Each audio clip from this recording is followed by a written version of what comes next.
7. David, tu es cet homme-là. Ainsi parle l'Éternel, le Dieu d'Israël. Je t'ai oint pour roi sur Israël, et je t'ai délivré de la main de Saül.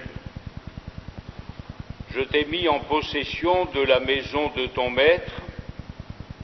J'ai placé dans ton sein les femmes de ton maître, et je t'ai donné la maison d'Israël et de Juda, et si cela eût été peu, j'y aurais encore ajouté. Pourquoi donc as-tu méprisé la parole de l'Éternel en faisant ce qui est mal à ses yeux?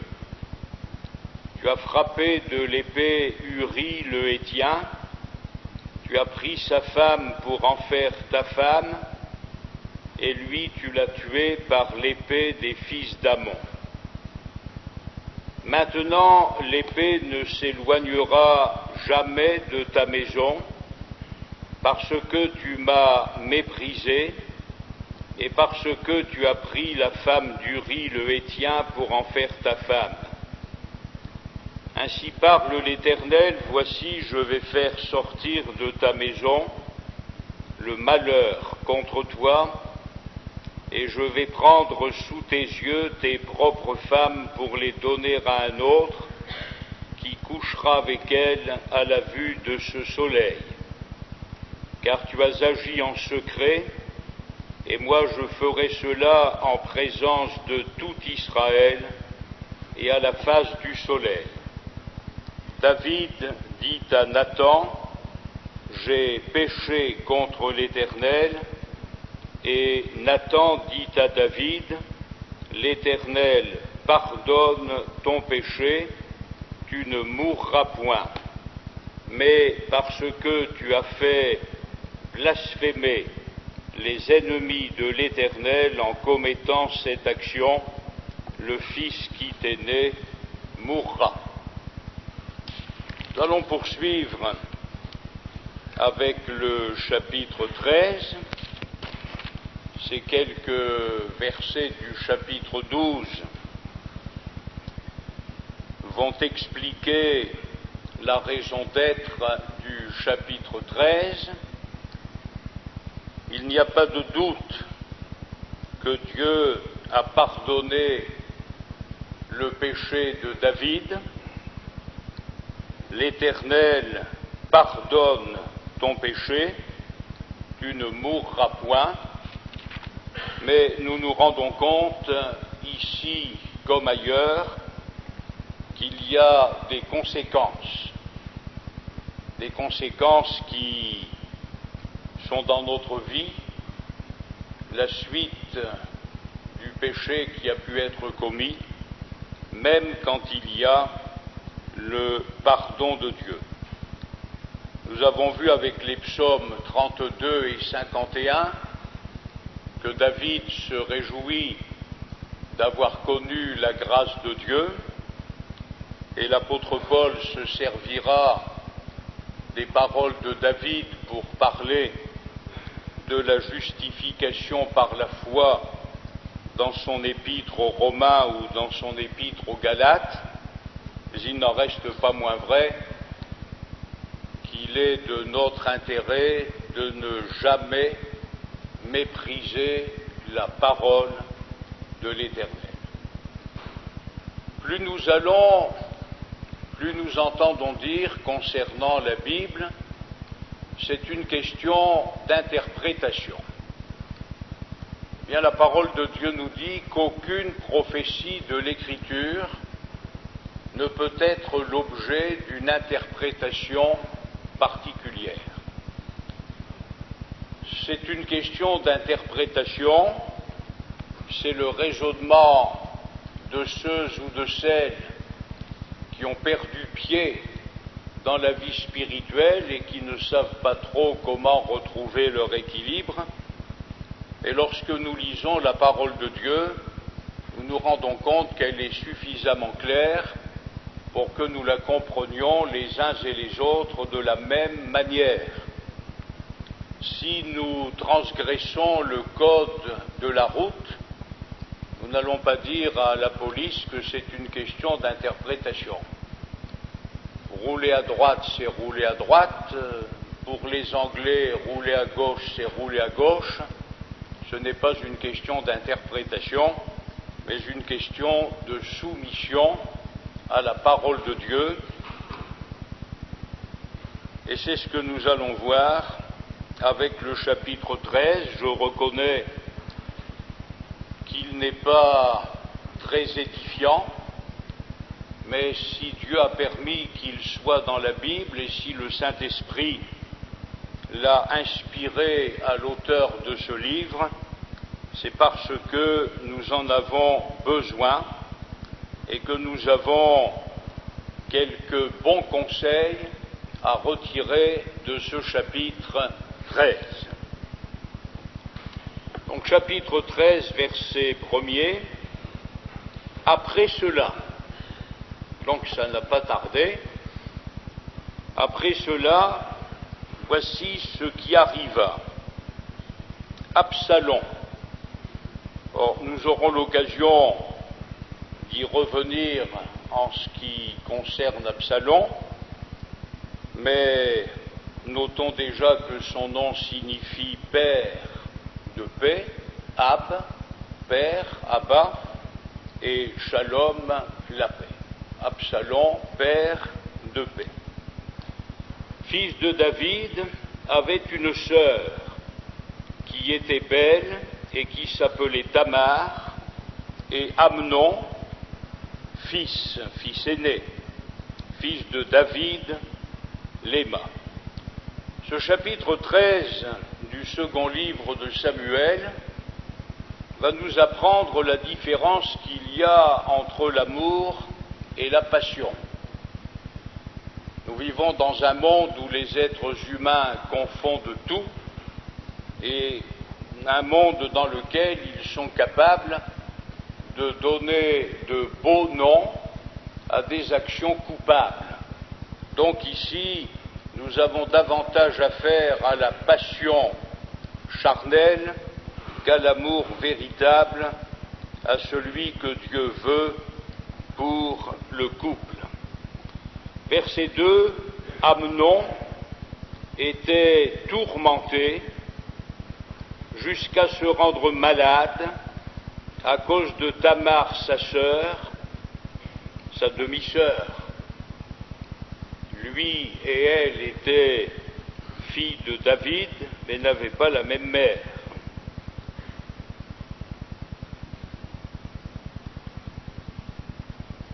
Car elle était vierge, et il paraissait difficile à Amnon de faire sur elle la moindre tentative. Amnon avait un ami.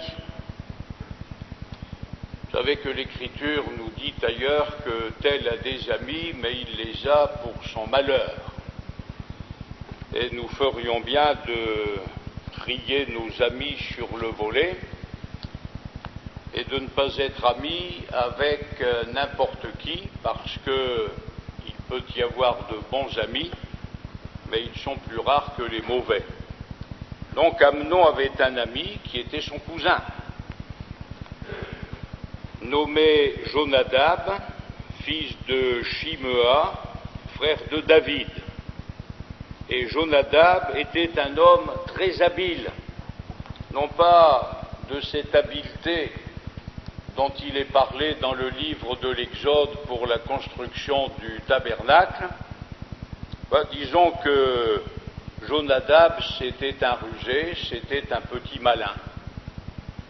Et Amnon avait trouvé le moyen de faire de ce petit malin son ami, et il va apprendre à ses dépens que la fausse amitié peut coûter très cher. Alors, le cousin, Jonadab, dit à Amnon, « Pourquoi deviens-tu ainsi chaque matin plus maigre? Toi, fils de roi, ne veux-tu pas me le dire ?» C'est ce qu'on appelle tirer les vers du nez. Or, méfions-nous des amis qui veulent tout savoir. est-ce que tu voudrais pas me dire pourquoi tu maigris? Est-ce que tu voudrais pas me dire pourquoi tu as mauvaise mine? Tu voudrais pas me confier ton problème? Jonadab, c'est un petit malin. Alors Amnon lui répondit: j'aime Tamar, sœur d'Absalom mon frère. Et le conseil ne va pas tarder. Jonadab lui dit: mets-toi au lit et fais le malade. Quand ton père viendra te voir, tu lui diras: permets à Tamar, ma sœur, de venir me donner à manger, qu'elle prépare un mets sous mes yeux, afin que je le voie et que je le prenne de ta main. Il a fallu que, dans ce moment-là, David soit aveuglé. Parce que, comme on dirait populairement, c'était gros comme un camion, mais David n'y a rien vu.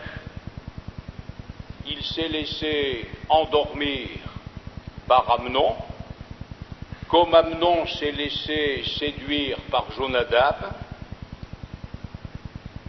Verset 6, Amnon se coucha et fit le malade. Jonadab a fait de son cousin un hypocrite. Le roi vint le voir, et Amnon dit au roi: je te prie que Tamar, ma sœur, vienne faire 2 gâteaux sous mes yeux, et que je les mange de ta main. David envoya dire à Tamar dans l'intérieur des appartements: va dans la maison d'Amnon, ton frère, et prépare-lui un mets. Tamar alla dans la maison d'Amnon, son frère, qui était couché. Elle prit de la pâte, la pétrit, prépara devant lui des gâteaux et les fit cuire. Prenant ensuite la poêle, elle les versa devant lui. Mais Amnon refusa de manger. Il était tellement malade. Il dit: faites sortir tout le monde. Mais là encore, ça aurait dû ouvrir les yeux de Tamar. Que David, son père, n'y ait pas vu clair, passons, mais que Tamar ne voit pas plus clair que son père, c'est quand même problématique. Faites sortir tout le monde. Et tout le monde sortit de chez lui. Alors Amnon dit à Tamar: apporte le mets dans la chambre et que je le mange de ta main. Tamar prit les gâteaux qu'elle avait faits et les porta à Amnon, son frère, dans la chambre. Comme elle les lui présentait à manger, il la saisit. Voilà sa maladie. Et lui dit: viens, couche avec moi, ma sœur. Elle lui répondit: non, mon frère, ne me déshonore pas, car on n'agit point ainsi en Israël, ne commets pas cette infamie. Nous pouvons dire, à l'honneur de Tamar, qu'elle avait du bon sens et qu'elle savait ce qui pouvait se faire en Israël et ce qui ne devait pas se faire. Et devant cette proposition coupable de son demi-frère Amnon, elle dit: non, ne me déshonore point, car on n'agit point ainsi en Israël, ne commet pas cette infamie. Et c'est exactement la même chose pour l'Église. En tant que chrétien, il y a des choses qui se font et d'autres qui ne se font pas. L'apôtre Paul a écrit à Timothée, afin, lui dit-il, que tu saches si je tarde, comment il faut se conduire dans la maison de Dieu. On ne peut pas se conduire n'importe comment dans la maison de Dieu. Même si nous sommes sous la grâce, il y a des règles, il y a des lois, il y a des ordonnances, il y a des statuts, tout ce que le psaume 119 énumère. Et Tamar a eu une réaction saine, elle a pris position pour ce qui se fait et contre ce qui ne se fait pas, mais malheureusement Amnon était aveuglé non pas par son amour, mais par sa passion. Il était aveuglé par sa passion, et dans ces moments-là, on entend sans entendre et on voit sans voir. Elle lui dit, où irai-je, moi, avec ma honte? Et toi, Amnon, tu serais comme l'un des infâmes en Israël. Maintenant, je te prie, parle au roi, et il ne s'opposera pas à ce que je sois à toi. Mais Amnon n'avait pas assez d'amour pour Tamar pour en faire sa femme. Amnon, ce n'était pas un homme qui aimait en vue du mariage, c'était un passionné. Il était lié par ses instincts charnels. Et ce qu'Amnon voulait, c'était tout simplement abuser de sa demi-sœur, mais certainement pas l'épouser. D'ailleurs, la suite va nous le prouver. Verset 14, mais il ne voulut pas l'écouter. Il lui fit violence, la déshonora et coucha avec elle. Alors nous remarquons que son petit ami Jonadab, a fait de son cousin un violeur. Comme quoi il y a des amis qui peuvent nous mener très loin, qui peuvent nous conduire dans des voies, dans des actions coupables. Parce que si Jonadab avait eu la réaction de Tamar, et s'il avait dit à Amnon, nous sommes amis, mais parce que nous sommes amis, je te déconseille de faire ce que tu as envie de faire, laisse tomber cette affaire-là, certainement que Amnon n'aurait pas agi comme il l'a fait, mais il a trouvé sur sa route quelqu'un qui a fait de lui un hypocrite et qui l'a préparé pour commettre ce viol, ou pour reprendre les paroles de Tamar, cette infamie en Israël. Puis Amnon eut pour elle une forte aversion, plus forte que n'avait été son amour, et il lui dit, lève-toi, va-t'en. Elle lui répondit, n'augmente pas en me chassant le mal que tu m'as déjà fait. Il ne voulut pas l'écouter, et appelant le garçon qui le servait, il dit, qu'on éloigne de moi cette femme et qu'on la mette dehors, et ferme la porte après elle. Mais nous nous rendons bien compte qu'il n'y a jamais eu dans le cœur d'Amnon le moindre atome d'amour pour Tamar. Il y avait chez Amnon de la passion. Et il va traiter Tamar de la plus mauvaise façon qui soit. En définitive, Amnon se punit lui-même. Il a violé sa demi-sœur, il l'a fait avec la complicité de son cousin qui était son ami, mais comme au fond c'est un lâche, il va reporter sa culpabilité sur Tamar, plutôt que d'assumer la responsabilité de sa faute. Ça, c'est le cas des violeurs. Pourquoi tuent-ils leurs victimes? Parce qu'au fond, ils se dégoûtent de ce qu'ils ont fait. comme ce sont des lâches, au lieu de se faire mourir eux-mêmes, ils font mourir l'autre. Et c'est souvent ce qui arrive, comme avec ceux qui sont passionnés par le jeu, comme les joueurs savent qu'on peut gagner mais qu'on peut perdre, eh bien ils se punissent eux-mêmes en jouant, même quand ils savent qu'ils vont perdre, même quand ils sont à la limite d'être ruinés, ils jouent quand même, et c'est leur façon de se punir de la passion qui les a ruinés et qui a ruiné leur famille. Donc il met Tamar à la porte,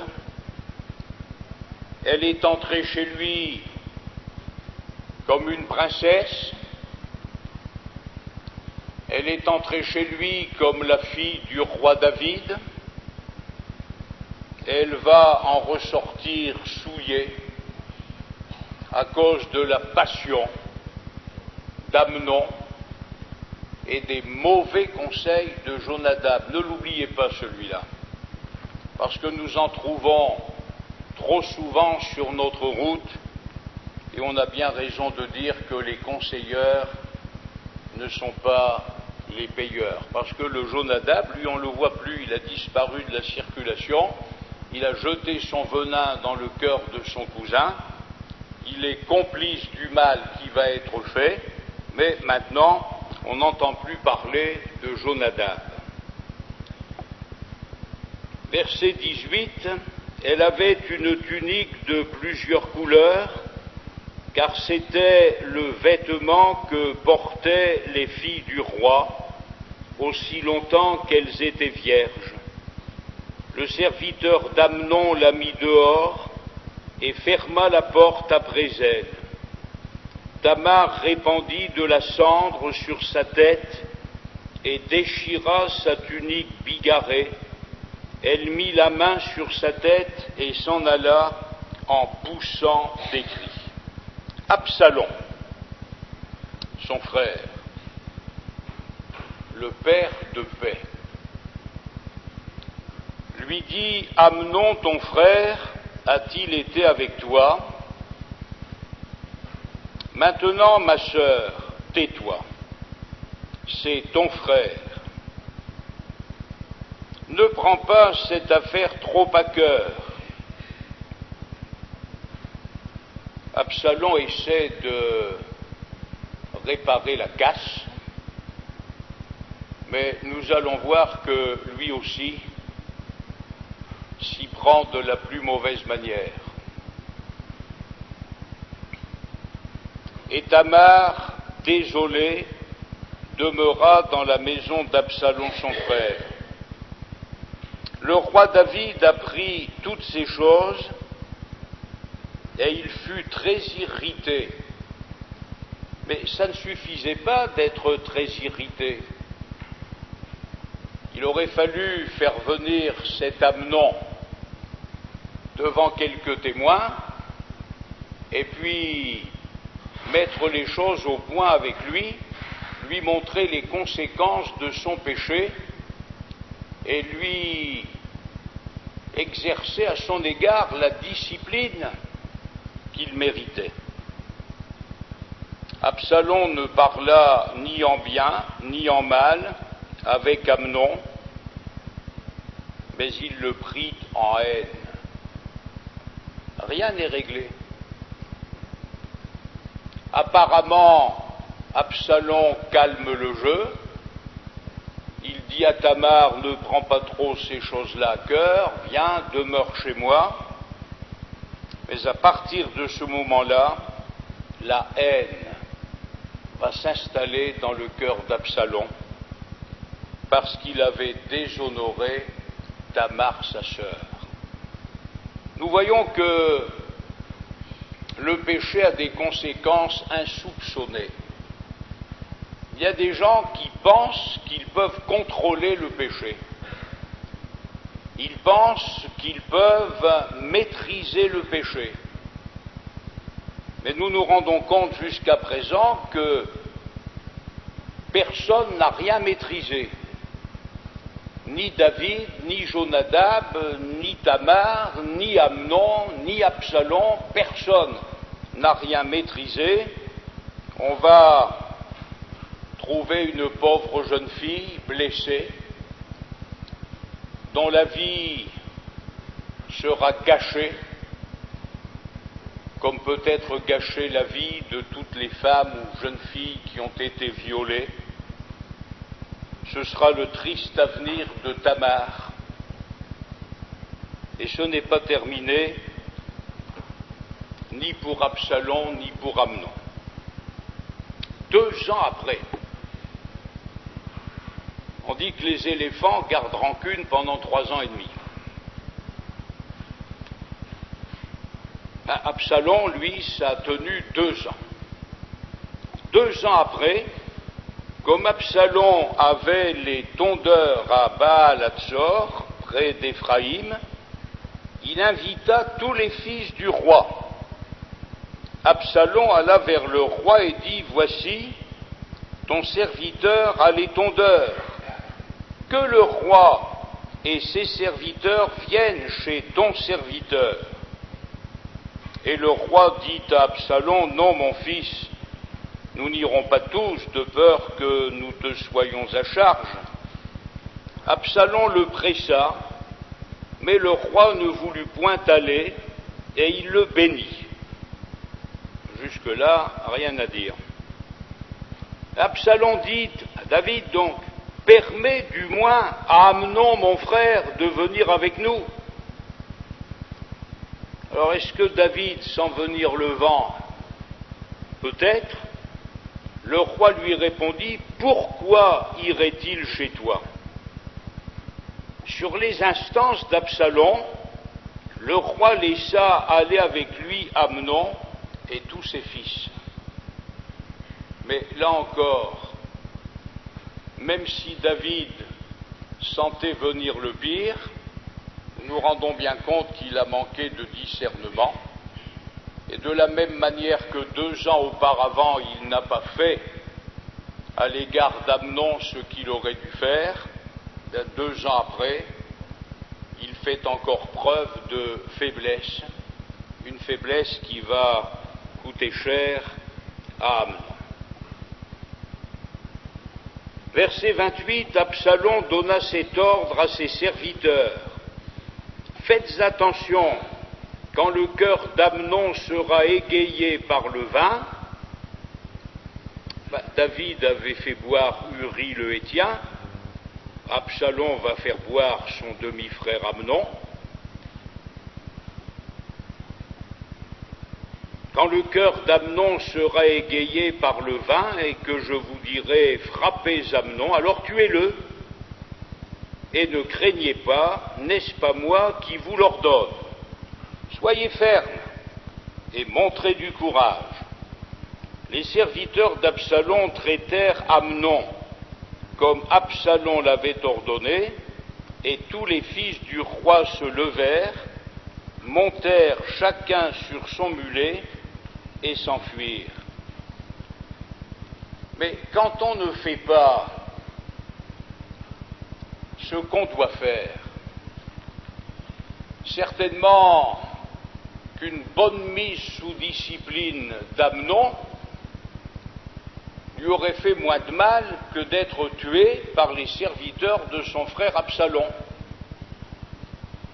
Alors apparemment, l'affaire de famille s'est classée.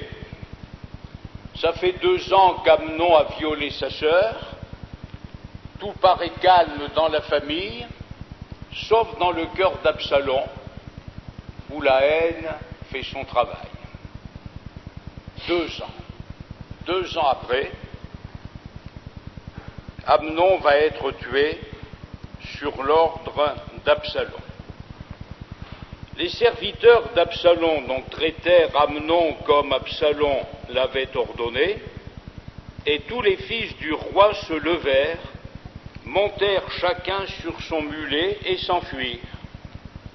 Comme ils étaient en chemin, le bruit parvint à David qu'Absalom avait tué tous les fils du roi et qu'il n'en était pas resté un seul. Ça, c'est la rumeur. Il y avait suffisamment de mal de fait sans amplifier les choses. Le roi se leva, déchira ses vêtements et se coucha par terre, et tous ses serviteurs étaient là, les vêtements déchirés. Jonadab, le revoilà, fils de Shimea, frère de David, prit la parole et dit: que mon Seigneur ne pense point que tous les jeunes gens, fils du roi, ont été tués, car Amnon seul est mort. Et c'est l'effet d'une résolution d'Absalom depuis le jour où Amnon a déshonoré Tamar, sa sœur. Et il a toujours son nez à mettre quelque part, lui, ce Jonadab. Quand ce n'est pas pour donner de mauvais conseils à son cousin, c'est pour essayer de limiter les dégâts, parce que quelque part dans sa conscience, Jonadab ne doit pas se sentir très clair. Alors il essaie de consoler David: ne t'inquiète pas, tous tes fils ne sont pas morts, il n'y a qu'Amnon qui est mort, parce qu'il a déshonoré Tamar, sa sœur. Mais pourquoi Amnon a-t-il déshonoré Tamar, sa sœur? Et parce que son cousin Jonadab lui avait donné le conseil. Et maintenant, il va faire celui qui tire son épingle du jeu, il va jouer le généreux, il va consoler David, il va essayer de calmer le jeu, mais c'était un individu dangereux, ce Jonadab.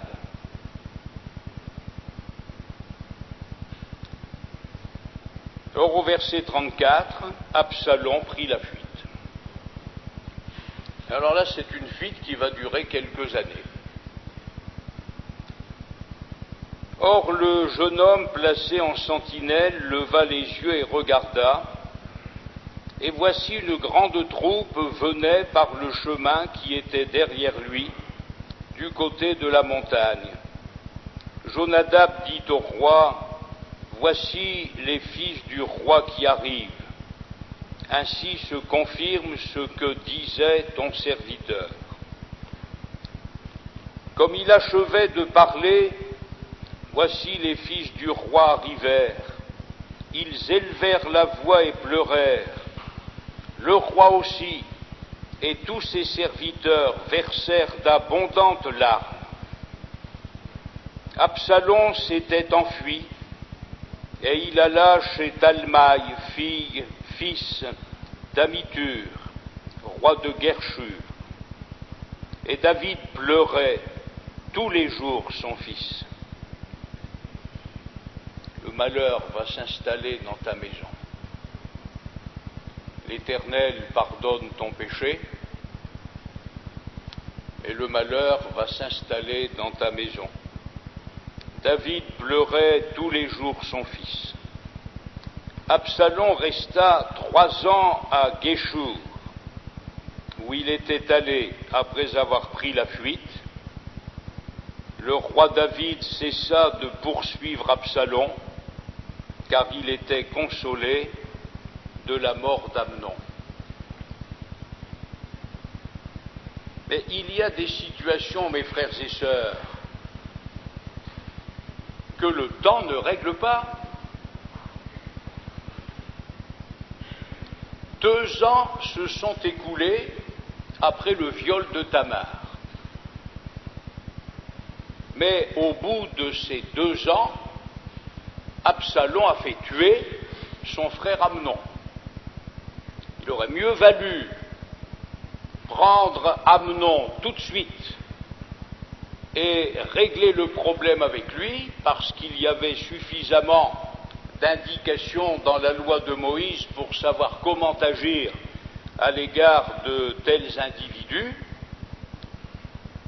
2 ans n'ont rien réglé à ce problème de viol. Maintenant, Absalom fait tuer son frère Amnon. Il va s'enfuir à Guéchour, il va y rester 3 ans. Mais ces 3 années-là ne vont rien régler du tout. Il aurait fallu que la loi s'applique à l'égard d'Absalom.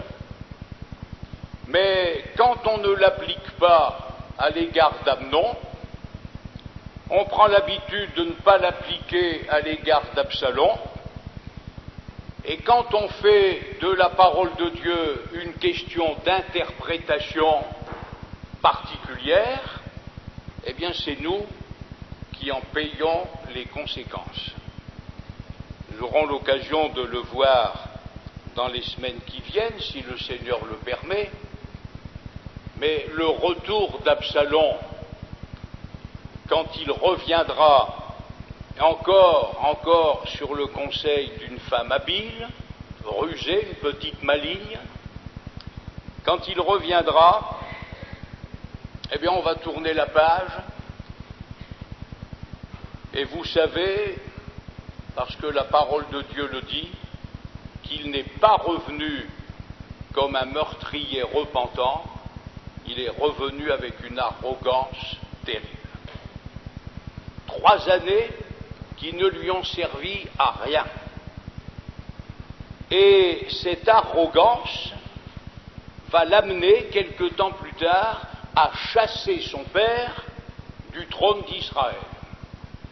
Voyons qu'il y a des gens qui sont incorrigibles, qui sont incurables, et si nous n'appliquons pas à leur égard ce que dit la parole de Dieu, eh bien tout ce qui pourra être fait, tout ce qui pourra être dit sera peine perdue.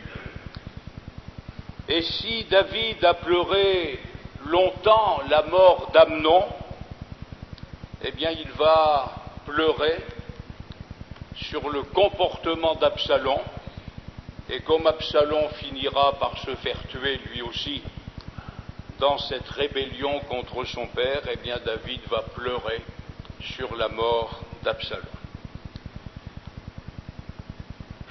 La parole de Dieu nous a été donnée comme une lampe à nos pieds, comme une lumière sur notre sentier. Ne commettons pas l'erreur, mes frères et sœurs, d'interpréter les Écritures à notre manière. Aucune prophétie de l'Écriture ne peut être l'objet d'une interprétation particulière. La Bible dit ce qu'elle veut dire. Quand Dieu nous parle, il le fait d'une manière suffisamment claire pour que nous l'écoutions et pour que nous lui obéissions. Apprenons du Seigneur que ni nous, ni l'Église n'avons rien à gagner de ne pas nous soumettre à l'enseignement de la parole de Dieu. Malheureusement, nous savons que les derniers temps seront des temps d'apostasie, des temps où les croyants authentiques vont être tentés de s'éloigner de la base qui est la parole de Dieu, des temps où chacun va se faire sa religion chrétienne à sa manière, au point que ça finira par ne plus ressembler à ce qui est chrétien. Donc soyons sur nos gardes. Soyons sur nos gardes. Nous nous sommes rendus compte comment un homme irréprochable, David, avait pu tomber dans une faute aussi grave que celle dans laquelle il est tombé. Veillons donc que celui qui croit être debout, dit la Bible, prenne garde de tomber. Nous voyons maintenant ce nouvel enchaînement de fautes avec Amnon, avec Absalom. Soyons donc sur nos gardes, attachons-nous de tout notre cœur à la lecture de la parole du Seigneur et demandons au Seigneur de nous aider à la mettre en pratique. Nous avons besoin de la grâce de Dieu. Les disciples avaient passé 3 ans et demi dans la compagnie de Jésus. Pendant 3 ans et demi, ils ont été à l'école du meilleur de tous les maîtres. Néanmoins, nous lisons dans la Bible qu'après sa résurrection, il a fallu que Jésus leur ouvre l'esprit pour qu'ils comprennent les Écritures. La Bible nous dit que l'homme charnel, l'homme naturel, ne reçoit pas les choses de l'Esprit de Dieu. La Bible nous dit qu'elles sont une folie pour lui. Et c'est pourquoi nous avons besoin qu'en permanence, le Seigneur tienne notre esprit ouvert, éveillé, afin que nous comprenions sa parole et que nous la mettions en pratique. Si nous le lui demandons sincèrement, il le fera, parce qu'il nous aime et parce qu'il est fidèle et parce qu'il veut nous faire régner dans la vie par Jésus-Christ lui seul, non pas un règne qui soit entrecoupé de scandales, mais le Seigneur veut nous faire régner d'une manière qui le glorifie, que les ennemis de l'Éternel ne soient jamais amenés à blasphémer le nom du Seigneur à cause de notre comportement. Parce que tu as fait blasphémer les ennemis de l'Éternel, le Fils qui t'est né mourra. Pourtant, David avait reçu le pardon de Dieu, mais il y a des choses sur lesquelles Dieu ne pouvait pas passer. Tu as agi en secret, tu t'es imaginé que personne ne le saurait, eh bien moi, dit le Seigneur, je vais agir au grand jour et tout le monde saura que ce que tu as fait, je le désapprouve. Et il fallait que le Seigneur agisse de cette manière pour la gloire de son nom. Retenons donc l'enseignement de la parole de Dieu, et ainsi le nom du Seigneur sera glorifié dans notre vie par Jésus-Christ.